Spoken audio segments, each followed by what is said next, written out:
Hey everyone, welcome back to Become English Champion YouTube channel. My name is अंकुश और आज इस video में हम प्रेजेंट टेंस को यूज करते हुए आज एक टॉपिक करेंगे, स्पीकिंग का टॉपिक। तो आपको मैंने स्टोरीज तो बहुत कराई है जिसमें पास्ट टेंस का यूज किया है, तो आज आप प्रेजेंट का भी थोड़ा सा देख लीजिए कैसे प्रेजेंट टेंस से भी हम बहुत कुछ लिख सकते हैं और स्पीकिंग में बहुत ज़्यादा यूज होता है। तो आज जो मैंने स्पीकिंग का टॉपिक लिया है, ये टॉपिक है डिस्क्राइब अ पर्सन। आपको एक पर्सन के बारे में डिस्क्राइब करना है। कौन पर्सन? हुज जॉब, जिसकी नौकरी या जिसका काम, जिसकी ड्यूटी इज है इम्पोर्टेंट, महत्वपूर्ण टू द सोसाइटी, समाज के लिए। तो एक ऐसे व्यक्ति के बारे में बताएं जिसका जो जॉब है वो इम्पोर्टेंट है सोसाइटी के लिए। यू शुड से, ये कुछ हिंट दे रखे हैं कि आप इन चीजों को इंक्लूड कर सकते हैं। क्या क्या इंक्लूड करेंगे? हु दिस पर्सन इज, यह पर्सन कौन है। व्हाट जॉब, कौन सी job. What this person does, ये व्यक्ति करता है। तो व्हाट जॉब क्यों लिखा है? क्योंकि हमें कोई चॉइस नहीं दी गई। चॉइस दी होती तो हम लिखते विच जॉब। आगे लिखा है हाउ, कैसे। यू नो, आप जानते हो। दिस पर्सन, इस व्यक्ति को। और लास्ट में लिखा है व्हाई इज देयर जॉब, उनकी ये जो जॉब है इम्पोर्टेंट टू सोसाइटी, ये समाज के लिए इम्पोर्टेंट कैसे है। तो ये सारी चीजें आपको इंक्लूड करनी है और उसके बाद आपको स्पीकिंग करनी है। तो चलिए मैं आपको हिंट देता हूँ, पूरा एक ये रीड करके दिखाता हूँ, आपको बहुत सारे आइडियाज यहाँ से जनरेट होंगे। तो अब इसको ध्यान से पढ़िएगा और अगर आप में से कोई भी बिल्कुल स्टेप बाय स्टेप इंग्लिश सीखना चाहता है तो आप मेरे ऐप को डाउनलोड करें। ऐप का नाम है बिकम इंग्लिश चैंपियन, जिसमें 600 प्लस वीडियोस हैं step by step, basic to advance level तक। तो उसमें मेरा 1 ईयर का कोर्स है जिससे आप कंप्लीट इंग्लिश सीख सकते हैं फॉर जस्ट 799 रुपीज। तो ऐप का लिंक नीचे गिवन है, तो आप इसको ज्वाइन जरूर करें, अपनी इंग्लिश को इम्प्रूव करें। क्योंकि जो हम टॉपिक कर रहे हैं ये सब इंग्लिश सीखने के बाद किए जाते हैं, जिससे बहुत ज़्यादा इम्प्रूवमेंट होती है। अगर आप सीधा करेंगे तो इम्प्रूवमेंट उतना नहीं आपको मिलेगा। तो चलिए शुरू करते हैं टॉपिक। तो इस तरह से टॉपिक ये हेयर, ये एक्चुअली स्पीकिंग टॉपिक है, इसलिए बोला here I would like to speak, मैं बोलना चाहूँगा। ये हमारा वुड लाइक टू का लेसन। तो here I would like to speak, मैं बोलना चाहूँगा अबाउट, के बारे में। किसके बारे में? नॉट जस्ट वन पर्सन, सिर्फ एक पर्सन के बारे में नहीं। तो नॉट जस्ट वन पर्सन, एक व्यक्ति के बारे में नहीं, बट लेकिन मैनी पीपल, बहुत सारे लोगों के बारे में। ऑफ द सेम प्रोफेशन, जो एक ही प्रोफेशन से है। प्रोफेशन मतलब पेशा। आगे लिखा है जो एक ही प्रोफेशन से है। हु हैव ऑल प्लेड, मतलब जिन सभी ने प्ले किया है एन इम्पॉर्टेंट रोल, एक महत्वपूर्ण रोल इन माई लाइफ, मेरे जीवन में। एंड हेल्प्ड, और मदद की है। शेप मी, मेरी शेप बदलने में। शेप का मतलब यहाँ होता है ट्रांसफॉर्मेशन करने में। Shape me into the person, एक ऐसे व्यक्ति बनने में। आई एम टूडे, जो मैं आज हूँ। तो पूरा मतलब क्या हुआ कि यहाँ मैं सिर्फ एक व्यक्ति के बारे में ही नहीं बोलना चाहूँगा, बल्कि बहुत सारे ऐसे लोगों के बारे में बोलना चाहूँगा जो एक ही प्रोफेशन से हैं, जिन सब ने हु ऑल हैव प्लेड, जिन्होंने एक इम्पोर्टेंट रोल प्ले किया है मेरे लाइफ में और हेल्प किया है मेरी शेप करने में, मेरे जैसे व्यक्ति को। किस चीज़ में? जो मैं आज हूँ, आई एम टुडे। तो आई होप यहाँ तक आपको समझ में आया। और आपको ग्रामर बता देता हूँ कहाँ कहाँ क्या यूज हुआ है। हु ऑल यहाँ पे इकट्ठा लिख सकते हो, या फिर आप ये जो हेल्पिंग वर्ब होती है इसके बाद भी ऑल लगा सकते हो। तो हु ऑल हैव या फिर हु हैव ऑल प्लेड। इसके अलावा आपको ये चीज याद रखना है, हेल्प यहाँ पर वर्ब है। हेल्प के बाद यहाँ पर एक और वर्ब लगी हुई है। हेल्प के बाद हम फर्स्ट फॉर्म लगाते हैं। और आप चाहें तो हेल्प्ड मी शेप, यहाँ पे देखिए शेप मी, ये हमारा एक्चुअली कॉजेटिव वर्ब कहलाती है। हेल्प कॉजेटिव वर्ब, यहाँ पे पर्सन नहीं आएगा, पर्सन बाद में आप लगाएंगे। आप ये भी लगा सकते थे हेल्प्ड मी शेप, तो उसका मीनिंग बदल जाता है। उसका मतलब होगा मेरी मदद की कि मैं शेप करूं, बट ऐसा नहीं है, मेरे को ट्रांसफॉर्म किया है। राइट, और ये इनटू, ट्रांसफॉर्म इनटू समथिंग। तो आई थिंक इजी था, कोई इतना मुश्किल नहीं था। आगे पढ़ते हैं। और आपको ये याद नहीं करना है, बस कॉन्सेप्ट समझिए, आइडियाज जनरेट करें, because the more ideas you have the more capable you feel at the time of speaking. जिनके पास आइडियाज नहीं होते वो रूल्स वोकैबुलरी अच्छी होने के बावजूद भी स्पीकिंग नहीं कर सकते हैं, right. So you need to have good command over concepts and ideas. तो आगे लिखा है दीज पीपल, ये लोग, आर द टीचर्स, ये लोग होते हैं टीचर्स, राइट। कौन टीचर्स? हु हैव टॉट, जिन्होंने सिखाया है, मी, मुझे, डिफरेंट थिंग्स, अलग अलग चीजें, थ्रू आउट माई लाइफ, मेरे पूरे जीवन में, बोथ मतलब दोनों जगह, कहाँ पे? In school and in college, school में भी कॉलेज में भी। तो कह रहे हैं ये लोग हैं टीचर्स जिन्होंने मुझे सिखाई हैं अलग अलग चीजें through out my life, both in school and in college. तो टेंस कोई मुश्किल नहीं है, हु रिलेटिव प्रोनाउन यूज हुआ, हु हैव टॉट ये प्रेजेंट परफेक्ट टेंस है, और थ्रू आउट यहाँ पर एक प्रीपोजिशन है, और ये बोथ कंजंक्शन। बाकी आई थिंक सिंपल है, आगे बढ़ते हैं। टीचर्स डू, टीचर्स करते हैं द इम्पोर्टेंट जॉब, एक महत्वपूर्ण जॉब करते हैं, ऑफ टीचिंग, पढ़ाने की।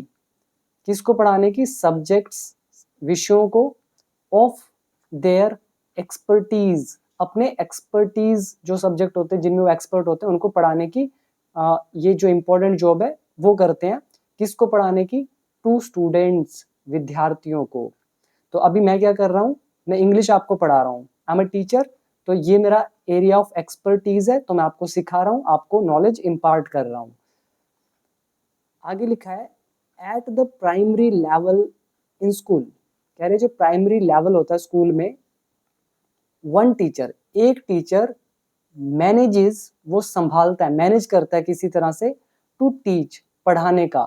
तो किसी तरह से वो पढ़ाता है लॉट्स ऑफ डिफरेंट सब्जेक्ट्स, बहुत सारे अलग अलग subjects, to a large classroom, एक बहुत बड़े क्लासरूम को, फुल ऑफ चिल्ड्रन, जो बच्चों से भरा होता है। आपने देखा होगा स्कूल में एक ही क्लास में 40, 50, 60, 70 बच्चे होते हैं, छोटे वाले, तो वो अलग अलग होते हैं लेवल के, तो उनको एक साथ पढ़ाना पड़ता है, मैनेज करना बहुत मुश्किल होता है। एंड रियली टीचिंग सच में डिफिकल्ट प्रोफेशन है, इतना आसान नहीं होता है। टीचर पढ़ाता है तभी लोग, कोई वकील बनता है, कोई इंजीनियर बनता है, कोई बिजनेसमैन बनता है, कोई पुलिस, कोई कुछ तो कोई कुछ। आगे लिखा है, और इसमें बस ध्यान से समझते जाएं, सारा प्रेजेंट में आज, कोई पास्ट नहीं है। और पिछली वीडियो में हमने किया था पास्ट में, जो कि अकबर बीरबल की एक स्टोरी थी, काफी अच्छी स्टोरी थी, तो देख लीजिएगा वो वीडियोस भी। दिस कह रहे हैं यह, इन इटसेल्फ, खुद में, इज अ डिफिकल्ट टास्क, कह रहे हैं ये खुद में एक डिफिकल्ट टास्क है, मतलब पढ़ाना। जैसे अभी मैं आपको वीडियो दे रहा हूँ, आपको लगता होगा कितना आसान है कि एक वीडियो तो अपलोड करनी है, लेकिन ऐसा नहीं होता। ये टॉपिक्स लेकर आने पड़ते हैं, सोचना पड़ता है कैसे करना है, फिर वीडियो रिकॉर्ड करनी पड़ती है, एडिट करना पड़ता है, यूट्यूब पर डालना पड़ता है, इस चीज का ध्यान रखना पड़ता है कि क्या पढ़ाना है, और इतना ऑलरेडी पढ़ा चुके हैं तो ये भी बहुत मुश्किल होता है कि अब क्या पढ़ाएं, राइट। तो बहुत मुश्किल है इन इटसेल्फ, खुद में। तो ये खुद में एक डिफिकल्ट टास्क है, एज, क्योंकि, एज मतलब क्योंकि, ईच क्लास, हर क्लास, प्रत्येक class, has many different individuals, her class में अलग अलग इंडिविजुअल्स होते हैं, मतलब बच्चे होते हैं, विद डिफरेंट पर्सनैलिटीज, जिनकी पर्सनैलिटीज अलग अलग होती हैं, एंड और यूनिक लर्निंग रिक्वायरमेंट्स, और हर किसी की जो लर्निंग रिक्वायरमेंट होती है, सीखने की जरूरत जो होती है वो यूनिक होती है, अलग अलग, क्योंकि एक ही तरीके से हर किसी को नहीं पढ़ाया जा सकता है। हो सकता है ये जो आप स्टोरी देख रहे हैं आपको अच्छी लगती हो, बहुत ऐसे होंगे उनको अच्छी नहीं लगती हो, उनको डिफरेंट मेथड पसंद आता हो। तो हर स्टूडेंट की पर्सनैलिटी अलग होती है और उनकी यूनिक लर्निंग रिक्वायरमेंट होती है, तो फिर भी टीचर मैनेज करता है। आप लोग बोलते हैं कि टॉपिक आप आसान लेकर आते हो, कई बार बोलते हो बहुत मुश्किल है, ये तो बिगिनर के लिए नहीं है, तो यही चीज आपको समझ में नहीं आती, बिकॉज आप सोचते हैं अपने पर्सपेक्टिव से, बट एक टीचर सोचता है सबके पर्सपेक्टिव से, कि कुछ ऐसे स्टूडेंट भी होंगे जो बेसिक लेवल पर होंगे, उनको बेसिक वाले चाहिए, कुछ ऐसे होंगे जो एडवांस लेवल पर होंगे, उनको एडवांस वाले चाहिए। अगर एडवांस वालों को देते रहे तो बिगिनर्स बुरा मान जाएंगे, तो हम लोग बिगिनर्स की नज़रों में बुरे बन जाएंगे। अगर सिर्फ बिगिनर्स के लिए देते रहेंगे तो जो एडवांस लर्नर्स होंगे उनकी नज़रों में बुरे बन जाएंगे। किसी न किसी की नज़र में तो बुरा बनना ही है, चाहे उनके साथ हमने कुछ भी गलत ना किया हो। तो बहुत बड़ी रिस्पॉन्सिबिलिटी होती है टीचिंग करना। तो अब आपको समझ में आ रहा होगा। तो आगे देखिए, students also have very different levels of comprehension. तो स्टूडेंट्स का होता है वेरी डिफरेंट लेवल्स, अलग अलग लेवल्स का कॉम्प्रिहेंशन मतलब समझ, उनकी अलग अलग लेवल की समझ होती है। एंड अटेंशन, उनका ध्यान भी अलग अलग होता है, क्योंकि हर कोई फोकस नहीं कर पाता। वर्ड अच्छे हैं, याद कर लीजिए। कॉम्प्रिहेंशन मतलब समझ, अटेंशन मतलब ध्यान, पर्सनैलिटी मतलब उनका व्यक्ति होता है किस तरह का पर्सनैलिटी रखता है, यूनिक मतलब कुछ हट के। और इसके बाद आगे बढ़ते हैं। और teacher manages to teach different things. तो एक टीचर मैनेज करता है पढ़ाने का अलग अलग चीज़ों को। शॉर्ट में बोलते हैं कि टीचर टीच करता है अलग अलग चीज़ें। और मैनेज क्यों लिखा है? क्योंकि उसको मैनेज करना पड़ता है। जैसे टीचिंग तो हर कोई करता है, लेकिन उसको देखना पड़ता है कि किसको क्या पढ़ाना है, किस टाइम पढ़ाना है, वो चीज़ें, इसलिए लिखा है मैनेज। और teacher manages to teach, teacher teach करता है different things to all these individuals, इन सभी इंडिविजुअल्स को साइमुलटेनियसली, एक साथ। मेकिंग श्योर मतलब ये सुनिश्चित करते हुए, पक्का करते हुए, नन ऑफ देम कि उनमें से कोई भी इज लैगिंग बिहाइंड, पीछे ना रह जाए। लैग बिहाइंड का मतलब होता है, लैग बिहाइंड मतलब पीछे छूटना, और ये है नन ऑफ देम, तो इसी के अंदर नोट छुपा होता है। नन ऑफ देम मतलब उनमें से कोई भी, इज लैगिंग बिहाइंड मतलब पीछे ना रह जाए, और या फिर फीलिंग, या फिर ऐसा महसूस ना करे लेफ्ट आउट, कि उस पर ध्यान ही नहीं दिया गया, उसको छोड़ दिया गया है। तो यहाँ पे ये वर्ड याद रखें, साइमल्टेनियसली यानी कि एक साथ। मेक श्योर मतलब सुनिश्चित करना, पक्का करना। लेफ्ट आउट मतलब छोड़ देना। आगे देखिए। और टीचर टीचेस, एक टीचर सिखाता है, मैनर सिखाता है, एंड लाइफ स्किल्स, और लाइफ के स्किल भी सिखाता है टू स्टूडेंट्स, विद्यार्थियों को, टू मतलब भी। तो एक टीचर मैनर और लाइफ स्किल्स भी सिखाता है स्टूडेंट्स को। और जब भी ये आप टू लिखते हैं, टू के साथ ये कोमा देना जरूरी होता है जब आप लास्ट में यूज करते हैं। In higher levels of education मतलब एजुकेशन के जो हायर लेवल्स होते हैं, जैसे मास्टर्स डिग्री और बैचलर्स डिग्री या फिर पीएचडी की डिग्री, तो उन लेवल की बात हो रही है। डिफरेंट टीचर्स, अलग अलग टीचर्स टीच करते हैं। तो ये प्रेजेंट इंडेफिनिट है, तो मैक्सिमम इसमें प्रेजेंट इंडेफिनिट, प्रेजेंट कंटिन्यूअस का यूज है। तो अलग अलग टीचर्स टीच करते हैं डिफरेंट सब्जेक्ट्स टू स्टूडेंट्स, अलग अलग सब्जेक्ट टीच करते हैं स्टूडेंट्स को, इन टेंडम विद वन अनदर। इसका मतलब है कोऑपरेशन के साथ, यानी कि तालमेल बिठाते हुए। आपने एक हेलीकॉप्टर देखा होगा, मैं आपके लिए एक ड्रॉ भी कर देता हूँ। यहाँ पे हमारे यहाँ पर एक हेलीकॉप्टर आता है इस तरह का, उसमें यहाँ पर रोटेटर्स लगे होते हैं। तो अगर आप देखेंगे तो यहाँ पर पायलट बैठता है, तो ये इस डायरेक्शन में जा रहा है। अगर इसको मोड़ना पड़ेगा तो इसको घूम के आना पड़ेगा, ऐसे मुड़ना पड़ेगा, राइट, इधर मुड़ना पड़ेगा। लेकिन कुछ ऐसी अरेंजमेंट होती है कि पायलट यहाँ भी बैठ सकता है और एक रोटेटर यहाँ लगा होता है। तो इसको इस साइड ले जाओ, चाहे इस साइड ले जाओ, अगर इधर जाएगा तो ये फ्रंट होगा, इधर जाएगा तो ये फ्रंट होगा। इसको टेंडम अरेंजमेंट बोलते हैं, यानी कि दो अलग अलग फ्रंट हैं, दो अलग अलग कॉकपिट हैं जहाँ पे पायलट बैठता है, लेकिन एक ही साथ उनको मैनेज कर लिया जाता है। इसको टेंडम अरेंजमेंट बोलते हैं, राइट। तो वही लिखा है, इन टेंडम विद वन अनदर, अलग अलग सब्जेक्ट्स एक दूसरे का तालमेल बिठाते हुए पढ़ाता है। दे कीप एन आई, वे नजर रखते हैं। यहाँ पे वर्ड याद रखें, कीप एन आई, नजर रखना, और इसको भी याद कर लो, टेंडम विद वन अनदर मतलब सामंजस्य से बिठाना। तो दे कीप एन आई, वे नजर रखते हैं, ऑन स्टूडेंट्स एक्टिविटीज, स्टूडेंट्स की एक्टिविटीज पर।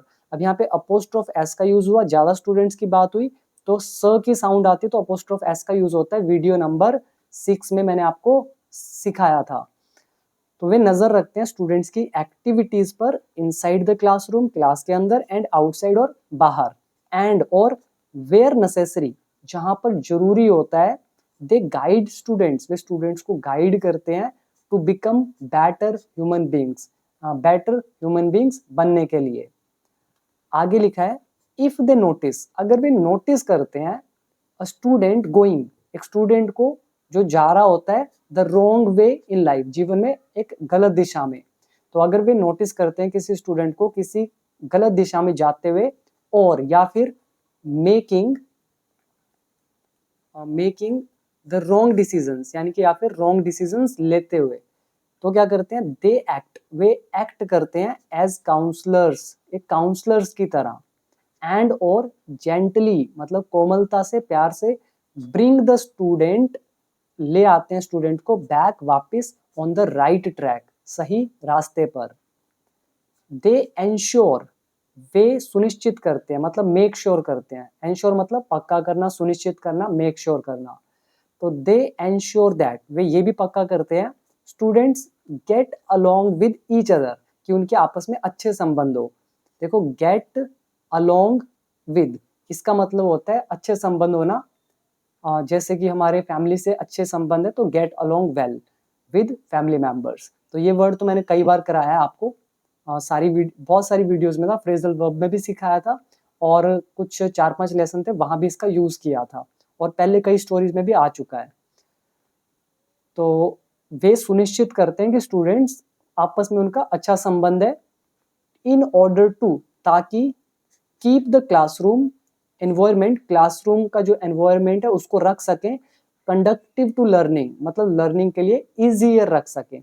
ये भी बहुत अच्छा वर्ड है, आप याद करें, conductive to something, conductive to learning, इसका मतलब होता है लर्निंग के लिए आसान बनाना।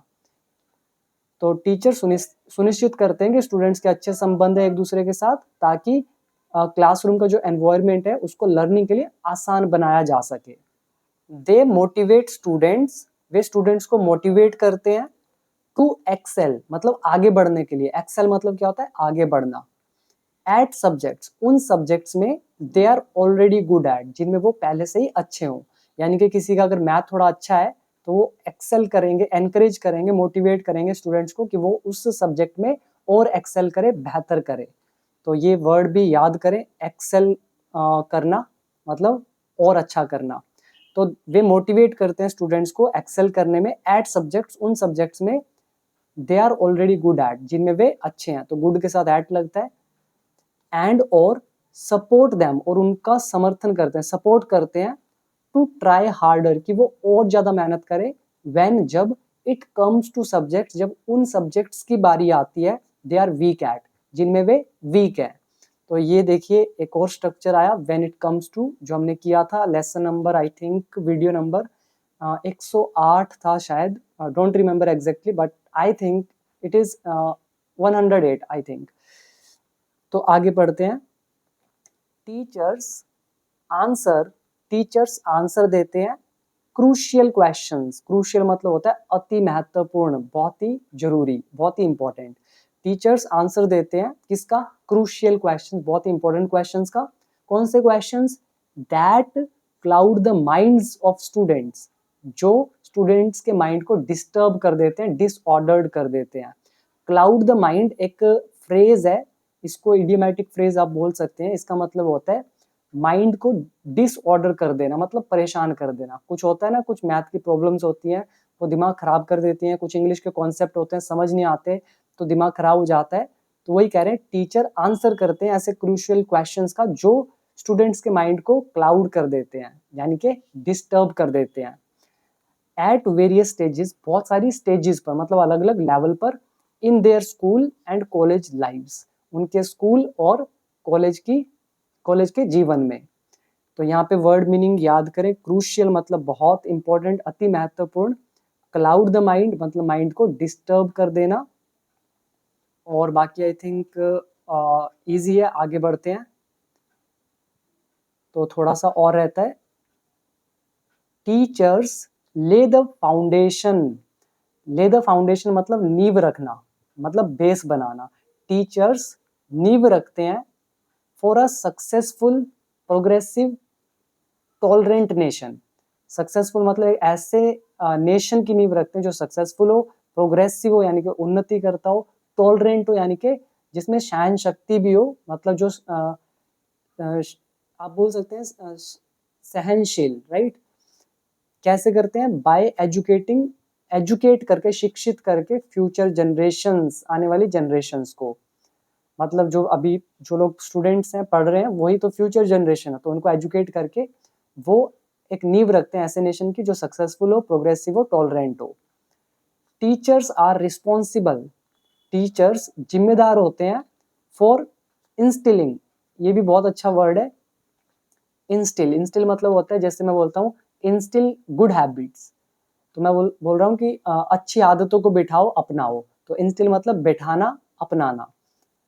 तो टीचर की रिस्पॉन्सिबल होते हैं फॉर मतलब पर्पस बता रहे हैं, किसके लिए? इंस्टिलिंग करने के लिए, मतलब बिठाने के लिए मॉरल एंड एथिकल वैल्यूज को, जो भी मॉरल, नैतिक, जो भी एथिकल वैल्यूज होती है स्टूडेंट्स में, उनको बिठाने के भी रिस्पॉन्सिबल होते हैं। और कौन से स्टूडेंट्स? उसके आगे बता रहे हैं हु, जो देन गो ऑन, फिर जो आगे बढ़ते हैं, टू ग्रो अप इनटू, जो फिर ट्रांसफॉर्म हो जाते हैं। ग्रो अप इनटू मतलब ट्रांसफॉर्म हो जाना, किसमें? लो अबाइडिंग सिटीजन्स, सिटीजन मतलब नागरिक, लो अबाइडिंग मतलब नियमों को मानने वाले, तो ऐसे स्टूडेंट्स फिर वो बनते हैं। आगे लिखा है education is the basic requirement, education एक बेसिक रिक्वायरमेंट है फॉर अ नेशन, एक राष्ट्र के लिए, टू बिकम डेवलप्ड, तो विकसित बनने के लिए, उसके लिए ये जरूरी है, बेसिक नीड है। इसके आगे लिखा है एजुकेशन नर्चर्स, नर्चर क्या होता है? पालन पोषण करना, तो एजुकेशन पालन पोषण करता है, नर्चर करता है क्रिएटिविटी को, एंड एनकरेजेस और प्रोत्साहित करता है इनोवेशन को, तो ये भी प्रेजेंट इंडेफिनिट है। एजुकेशन सिंगुलर है इसलिए नर्चर के साथ एस लगा दिया, एंड से जोड़ के एक वर्ब लगाई तो यहाँ पर भी एस लगा दिया। आगे लिखा है इट एम्फेसाइजेज, इट मतलब teacher, it emphasises the importance of peace and tolerance, तो एम्फेसाइज मतलब होता है किसी बात पर जोर देना, तो टीचर्स जोर भी देते हैं किस चीज पर? पीस मतलब शांति, और जो टॉलरेंस है मतलब सहनशीलता जो है, उसका जो महत्व है उस पर भी जोर देते हैं। देयर बाय, तो इस तरह से मेकिंग अ सोसाइटी, सोसाइटी को बनाते हुए सेफ, सुरक्षित, फॉर इट्स रेजिडेंट्स, जो भी वहाँ के रहने वाले निवासी है उनके लिए उसको सुरक्षित रहने का स्थान बनाते हुए। आगे लिखा है बिकॉज, क्योंकि टीचर्स प्रोवाइड एजुकेशन, क्योंकि टीचर्स एजुकेशन प्रोवाइड करते हैं, their job is of much importance to society, तो उनका जो जॉब है वो बहुत इम्पोर्टेंस का है सोसाइटी के लिए, क्योंकि टीचर्स एजुकेशन प्रोवाइड करते हैं इसीलिए उनका job is of much importance to society. Unfortunately, दुर्भाग्य से, इन इंडिया, भारत में, teachers are often unappreciated, teachers को अक्सर अप्रिशिएट नहीं किया जाता है, उनकी तारीफ नहीं की जाती है। जैसे आप लोग सभी वीडियोस देखते हैं लेकिन कमेंट कितने करते हैं? मान लो 5000 लोगों ने देखी, उनमें से कमेंट कितने आते हैं? ओनली 5, राइट, और उनमें भी कुछ और ही मतलब होता है, तो सोच के देखिए कि इन इंडिया अप्रिशिएट नहीं किया जाता है, क्योंकि कितनी मेहनत होती है टीचिंग करने में, but still teachers are not appreciated. आगे लिखा है डिसरिस्पेक्टेड, उनकी इज्जत भी नहीं की जाती है। बहुत सारे लोगों का हमने भी सामना किया है, हमारे सामने कमेंट आते हैं, हमें ही गालियां देते हैं, हम ही से पढ़ते हैं, और जब हम बोलते हैं कि भाई अगर अच्छा नहीं लगता तो चैनल अनसब्सक्राइब करो, मत पढ़ो, उसके बावजूद भी बोलते हम तो पढ़ेंगे और गालियां भी देंगे। कितने मतलब कैसे कैसे स्टूडेंट्स हो गए हैं जो जिनसे पढ़ रहे हैं उन्हीं को गालियां दे रहे हैं। तो क्या ऐसा स्टूडेंट आपको लगता है कि एक ऐसा कंट्री बनाएगा जहां पर कुछ अच्छा होगा, जहां टॉलरेंस होगी? बिल्कुल भी नहीं। आगे लिखा है अंडरपेड, उनको पे भी नहीं ढंग से किया जाता है। जैसे आप लोग यहाँ पढ़ते हैं यूट्यूब पे, ये फ्री कंटेंट है आपके लिए, लेकिन हर स्टूडेंट का यही डिमांड रहता है कि फ्री दे दो। आप खुद सोच के देखो टीचर कितनी मेहनत करता है, लेकिन किस किस को फ्री देगा? क्या टीचर का घर नहीं है? क्या टीचर को अपना घर नहीं चलाना? क्या टीचर को इन्वेस्ट नहीं करना पड़ता? क्या टीचर को हर वीडियो में नहीं बोलना पड़ता? बोलने में कितना एनर्जी लगता है? क्या वीडियो एडिट नहीं करनी पड़ती? क्या आपको वीडियो देने से पहले उनको प्रिपेयर नहीं करना पड़ता? क्या उनको ये नहीं सोचना पड़ता कि कब क्या देना है, किसको देना है, कितना देना है?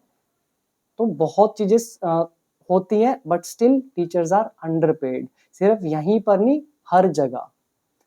सो थैंक यू सो मच। और जिसको ये वीडियो अच्छी लगी होगी तो जरूर अप्रिशिएट कीजिएगा। एंड कोई भी यूट्यूबर हो उसकी रिस्पेक्ट करें, आपको वो फ्री में कुछ चीज़ दे रहे हैं और अप्रिशिएट करें। और दूसरी चीज़, अगर आपको कोई कुछ दे रहा है तो आप पेड भी लीजिए, कोई दिक्कत की बात नहीं है, क्योंकि टीचर आपके लिए मेहनत कर रहा है। अगर वो मेहनत करके कुछ ले भी रहा है तो इसमें दिक्कत क्या है? उनकी मेहनत का ही तो पैसा है वो। ठीक है, तो अगर आपको ये वीडियो अच्छी लगी आप कमेंट सेक्शन में जरूर बताइएगा। और इस तरह के और टॉपिक्स आते रहेंगे। और जिनको इंग्लिश नहीं आती तो वो मेरी बात मान कर चलें, कोर्स को ज्वाइन करें, इंग्लिश को सीखें। फिर आपके लिए सब कुछ बच्चों का खेल होगा। नहीं तो जितने मर्जी एसेस पढ़ते रहें, सब कुछ आपके लिए मुश्किल ही रहेगा, इंग्लिश इंप्रूव नहीं होगी। तो अच्छे से सीखो अगर सीखना है, नहीं तो बढ़िया है कि मत ही सीखो, right? So thank you so much. और अब मिलते हैं अगली वीडियो में। अभी दीजिए इजाजत। ऐप का लिंक गिवन है नीचे डिस्क्रिप्शन बॉक्स में, बिकम इंग्लिश चैंपियन, और कोर्स को ज्वाइन डेफिनेटली करें। Thank you so much.